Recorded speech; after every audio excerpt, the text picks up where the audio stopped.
Você sabe o que aconteceu no dia 7 de setembro? Vem comigo que eu vou te contar tudo aquilo que aconteceu.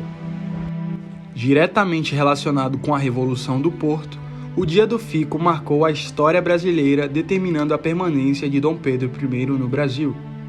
As consequências deste episódio refletem inclusive no processo de nossa independência. Na época da proclamação da independência, o Brasil já não era uma colônia, mas uma América Portuguesa, um reino unido a Portugal. Os brasileiros queriam ser independentes, conservando as províncias unificadas. As mudanças que levariam à independência estavam diretamente ligadas à vinda da família real ao Brasil. Com Dom João VI e sua corte residindo no Rio de Janeiro a partir de 1808, o estado tornou-se a capital do país. O Rio era a sede do reino e, portanto, passou por um processo de desenvolvimento urbano e cultural. Os portos foram abertos às nações amigas e o comércio também prosperou. A família real trouxe instalações de fábricas, criação da imprensa régia, criação do Banco do Brasil, Casa da Moeda, do Jardim Botânico, da Biblioteca e do Teatro Real e das escolas de medicina, na Bahia e no Rio de Janeiro. Como capital, era o centro unificador, o local da unidade do povo português. Foi Dom João VI que elevou o Brasil de colônia à condição de Reino Unido a Portugal e Algarves, mas sua presença no Brasil começou a ser um problema, especialmente a partir de 1820. Em 24 de agosto de 1820, teve início a Revolução Liberal do Porto. Os portugueses realizaram uma Assembleia Constituinte em Lisboa, formando cortes. Queriam reorganizar Portugal como uma monarquia constitucional, seguindo padrões semelhantes aos da Revolução Francesa. O medo da repetição do terror e do derramamento de sangue, vistos na França, assolava os portugueses. Foram convocados os deputados portugueses e os deputados das províncias brasileiras. Os paulistas compareceram e levaram uma Constituição completa para resolver o problema do Reino do Brasil e do Reino de Portugal. Uma das sugestões foi que a corte transitaria entre a Europa e a América. Os brasileiros justificaram que o Brasil era muito grande e precisava da presença do rei para se manter unificado. Os portugueses não aceitaram. Queriam um único poder central em Portugal. Não aceitavam nem mesmo a existência de um tribunal no Brasil, nem que houvesse a unidade. O interesse deles era que as províncias fossem independentes e submetidas ao poder de Lisboa. Basicamente, existiam duas exigências dos revolucionários: o retorno de Dom João VI a Portugal e a recolonização do Brasil. Já em Portugal, o crescimento do Brasil não era bem visto. O rei estava longe, enquanto os portugueses viviam uma crise. Por isso, queriam uma reversão das medidas tomadas em benefício do Brasil durante o período joanino. Tropas portuguesas no Brasil exigiam que o rei aceitasse a Constituição que seria imposta pelas cortes e que Dom Pedro também regressasse a Portugal, juntamente com seu pai, Dom João VI. Dom João VI precisava decidir entre duas opções excludentes: ficar no Brasil ou voltar para Portugal. Ele decidiu voltar sozinho, deixando seu filho como regente, dizendo-lhe: se for para perder o Brasil, que seja para ti, e não para estes aventureiros. As elites econômicas do Brasil também viram o perigo de perder a presença do príncipe, já que, se ele partisse, o país poderia voltar a ser uma colônia. A partir daí, um processo de independência começou a ser elaborado, cujo líder era Dom Pedro. Antes de partir, Dom João VI convocou eleições para eleger juntas governamentais nas principais províncias.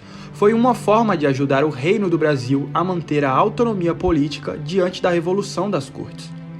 Em janeiro de 1822, Dom Pedro recebeu um manifesto escrito por Bonifácio e subscrito por toda a junta paulista. Patriarca da Independência, tutor de Dom Pedro II, José Bonifácio exerceu vários papéis na história do nosso país. Bonifácio alertava que o governo português queria impor um sistema de escravidão ao Brasil. Disse ainda que os paulistas estavam prontos a derramar a última gota do seu sangue e a sacrificar todas as suas posses para não perder o adorado príncipe.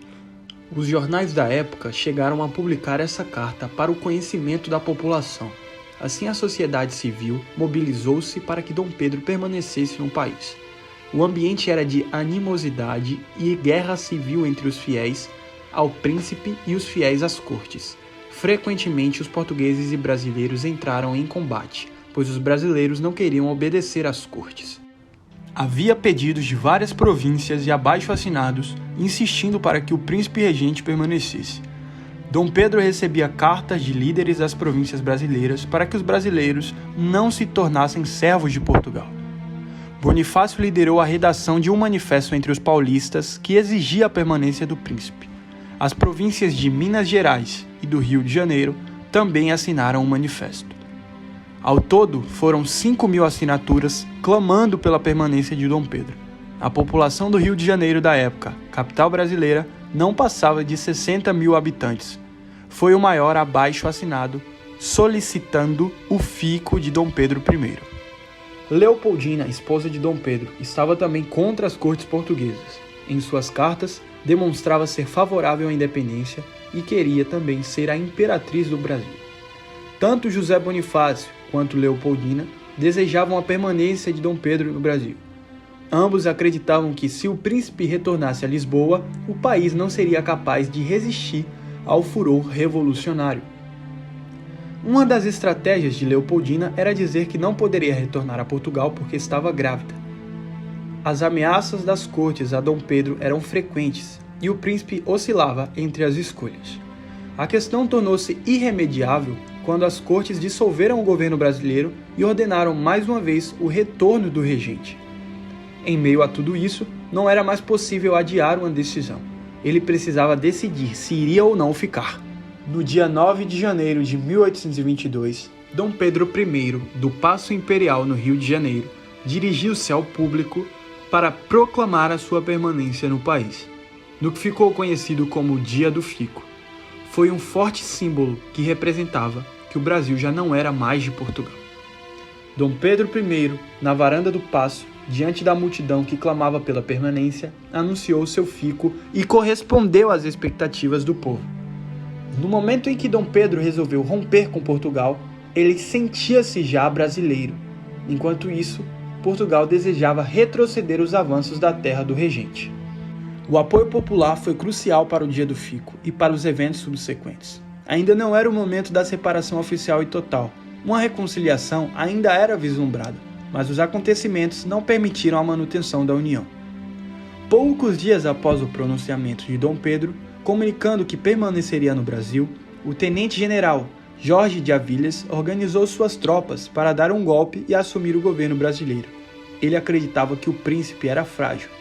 O general português já havia tentado dar um golpe antes, mas depois de uma negociação com Dom Pedro, havia dado uma trégua ao príncipe. Concentrando-se na Praia Grande, em Niterói, Avilhas e suas tropas se fortificaram em um local estratégico. Percebendo a gravidade do ato, Dom Pedro reagiu enviando tropas do exército e de civis armados para combatê-lo. Com mais uma vitória do príncipe, o general português e seus homens foram expulsos do Brasil. Dom Pedro percebeu que precisava de aliados e nomeou José Bonifácio para a Secretaria do Estado, dos Negócios do Império e Estrangeiros, o que o tornou o primeiro brasileiro a ocupar um cargo ministerial. Dom Pedro continuava ganhando o apoio da população rural e os fazendeiros saudavam o príncipe e sua comitiva por onde passavam. Ele estava viajando pelas províncias quando as mais novas reivindicações das cortes de Lisboa chegaram ao Brasil. O príncipe Dom Pedro havia sido rebaixado a delegado temporário. José Bonifácio então enviou um mensageiro para entregar a Dom Pedro a carta que o informava da decisão pela independência, que ele e Leopoldina haviam arquitetado no conselho. Tendo recebido a carta, Dom Pedro arrancou a braçadeira azul e branca que simbolizava Portugal e atirou-a no chão dizendo: "Tirem suas braçadeiras, soldados! Viva a independência, a liberdade e a separação do Brasil!" O príncipe desembanhou a sua espada, no que foi seguido pelos militares. Os paisanos tiraram o chapéu e Dom Pedro disse: "Pelo meu sangue, pela minha honra, pelo meu Deus, juro fazer a liberdade do Brasil." Brasileiros, a nossa divisa de hoje em diante será independência ou morte. Com o processo de independência realizado, era necessária a organização do novo Império das Américas. Foi então idealizada a bandeira do Império do Brasil pelo pintor francês Jean-Baptiste Debré. A bandeira uniria o verde da família Bragança e o amarelo da família Habsburgo. Ramos de café e tabaco representavam os dois principais produtos agrícolas do Brasil imperial. Coroa, o símbolo do regime monárquico. Cruz da Ordem de Cristo, valorização do cristianismo no Brasil e da religião católica como oficial. Então também foi criado o hino do Império. Dom Pedro I fez o arranjo para a letra que seria o hino imperial brasileiro. Em outubro de 1822, Dom Pedro I foi proclamado imperador do Brasil. O Rio de Janeiro entrava em euforia com este acontecimento. O burburinho corria solto em lojas e mercados, e o barulho do sino se misturava com exclamações da população. Retornando de São Paulo, ele foi aplaudido ao descer no Campo de Santana e fez um longo desfile pela capital do Império. Mesmo após todos estes acontecimentos, existiram guerras entre brasileiros e portugueses em várias províncias do território nacional, como Grão-Pará, Maranhão, Piauí, Ceará, Bahia e Cisplatina, sendo a Bahia o último lugar a expulsar as tropas portuguesas em julho de 1823 do Brasil. Se você gosta desse tipo de conteúdo, se inscreva no canal, ative o sininho e até o próximo vídeo.